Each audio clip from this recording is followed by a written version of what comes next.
இன்ற எபிசோட்ல என்ன நடக்கலாம் அப்படிங்கறத பத்தி பார்க்கலாம். இன்னைக்கான எபிசோட் இன்ட்ரெஸ்டிங்கான சுவாரஸ்யமான எபிசோட் அப்படினே சொல்லலாம். அன்னபூர்ணி, சிவா, செஃப் எல்லாரும் உட்கார்ந்திருக்காங்க. சிந்து சமைச்ச சாப்பாட்டை கொண்டு வந்து வைக்கிறாங்க. இப்போ அவங்க அதெல்லாம் சாப்பிட்டு பார்த்துட்டு ஏமா டேபிளுக்கு கீழே இருக்க சாப்பாடை கொண்டு வந்து வச்சு அப்படின்னு கேட்கும்போது இப்போ சிந்து வந்து நான் எப்போ சமைச்சாலும் அதை வந்து சாமிக்கு கொஞ்சம் வச்சுட்டு தான் அப்புறம் இது பண்ணுவேன் அப்படிங்கிற மாதிரி அந்த விஷயத்தெல்லாம் சொல்கிறாங்க. இப்போ மகாவும் எசைக்கும் நம்ம போட்ட திட்டம்லாம் வீணாக போச்சு. ஏன்னா அவங்க சாப்பாட்டில் அது இதுன்னு கலக்கணும்னு சொல்லி ஏற்பாடு பண்ணாங்கல்ல அப்படிங்கிற மாதிரிலாம் யோசிக்கிறாங்க. இங்கே ஆறுமுகமும் பைரவியும் சிந்து தான் ஜெயிப்பாங்க அப்படிங்கிற மாதிரி சொல்கிறாங்க. இப்போ எல்லாம் சாப்பிட்டு பார்த்துட்டு ஒவ்வொருத்தவங்களா ஃபஸ்ட் தேர்ட் பிளேஸ் செகண்ட் பிளேஸ்னு சொல்லும்போது ஃபஸ்ட் பிளேஸ் யார் அப்படிங்கிறத அன்னபூர்ணியை சொல்லுவாங்க அப்படிங்கிற மாதிரி சொல்கிறாங்க. எல்லாரும் எதிர்பார்த்துட்டு இருக்கும்போது இப்போ அன்னபூர்ணி வந்து சிந்து தான் ஃபஸ்ட் பிளேஸ் அப்படிங்கிற விஷயத்த சொல்கிறாங்க.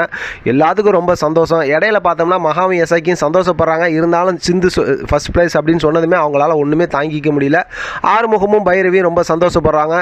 சொல்லவே தேவையில்லை, சிந்து வந்து ரொம்ப ஹாப்பி ஆகிடுறாங்க. இந்த பக்கத்து சிவாவும் ரொம்ப ஹாப்பியாக தான் இருக்கிறாரு.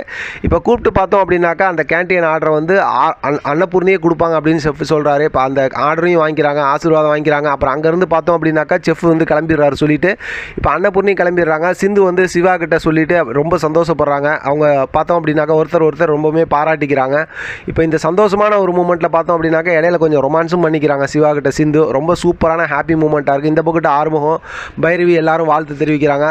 மகாவும் எசைக்கும் அப்படியே ரொம்பவுமே வைத்தெறிஞ்சு போகிறாங்க. இதெல்லாம் ஒரு பக்கத்து ஹாப்பி மூமெண்ட்டாக இந்த கதையெல்லாம் போனாலும் அடுத்து ஏன்னா ஒரு 2-3 வாரமாக சிவா சிந்துவோட கதையை ஓட்டிட்டாங்களா, அடுத்து ஆறுமுகம் பைரவியோட கதையை கொண்டு வரணும்ல. அதனால் பார்த்தோம் அப்படின்னாக்கா இப்போ ஆறுமுகம் காரில் வந்துட்டுருக்காரு. பின்னாடி ஒருத்தவங்க வட்டி கொடுக்குறவங்க அவங்க வந்து பார்த்தோம் அப்படின்னாக்கா பின்னாடியே வளைச்சி கொண்டு வந்து நிறுத்துறாங்க. நிறுத்தும் போது பார்த்தோம்னா ரவுடிங்கெலாம் இறங்கி அண்ணன் உன்னை பார்க்கணும்னு சொல்கிறாங்க. இறங்க ஆறுமுகம்னு சொல்லும்போது ஆறுமுகம் இறங்கி முன்னாடி போகிறாரு. அங்கே பார்த்தா கந்து வட்டி ராமசாமி அப்படிங்கிற ஒரு கேரக்டரை இன்ட்ரடியூஸ் பண்ணுறாங்க. அவங்க பார்த்தா முரட்டாளாக இருக்கிறாங்க. பார்த்தோம்னா மிரட்டுறாங்க. 20 லட்ச ரூபா பணம் கடன் வாங்கியிருந்து என்னாச்சுங்கும் போது இந்த மாதிரி சூரியகாந்தி விழலாம் இந்த மாதிரி மாறன் மருந்து அடிச்சு இந்த மாதிரி வீணாக்கிட்டார், அதனால் கொஞ்சம் சிரமமாயிடுச்சு அப்படிங்கும்போது நீ என்ன பண்ணுவே எனக்கு தெரியாது, வட்டி கரெக்டாக வரணும்னு சொல்லி மிரட்டி விட்டு போகிறாங்க. ஆனால் இதெல்லாம் பைரவி பார்த்துடுறாங்க. என்ன ஏதுன்னு கேட்குறாங்க. அதுக்கப்புறம் பார்த்தோம் அப்படின்னாக்கா அந்த கந்துவட்டி ராமசாமியை பற்றி எங்கள் அப்பா சொல்லியிருக்காரு, அவன் மோசமான ஆளாச்சு, எதுக்கு பணம் வாங்கின அப்படிங்கிற மாதிரி சொல்லும்போது பெரிய அம்மாவுக்கு தெரியாமல், அதாவது அன்னபூர்ணிக்கு தெரியாமல் பணம் வாங்கியிருக்கேன், எப்படியாவது கொடுத்துடணும் இந்த 20 லட்சத்தை அப்படிங்கிற மாதிரி இப்போ ஆறுமுகம் சொல்லிட்டு இருக்கிறாரு.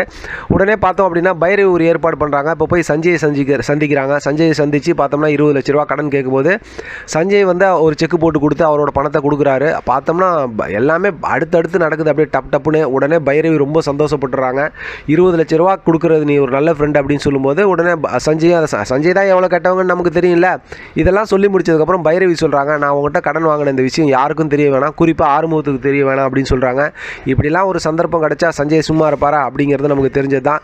இது எப்படியோ பார்த்தோம்னா இவ்வளோ நாள், அதாவது 2 வாரமாக கிட்டத்தட்ட சிவா சிந்துவோட கதையை கொண்டு வந்திருந்தாங்க. அடுத்து ஆறுமுகம் பைரவி கதையை கொண்டு வந்திருக்காங்கன்னு நினைக்கிறேன். பார்க்கலாம் எவ்வளோ சுவாரஸ்யமாக கொண்டு போகிறாங்கன்னு. இதை பற்றின உங்களோட கருத்து கமெண்ட் பாக்ஸ் தெரியப்படுத்துங்க. தொடர்ந்து ஆதரவு கொடுங்க. தேங்க்யூ ஃப்ரெண்ட், தேங்க்ஸ் ஃபார் வாட்சிங்.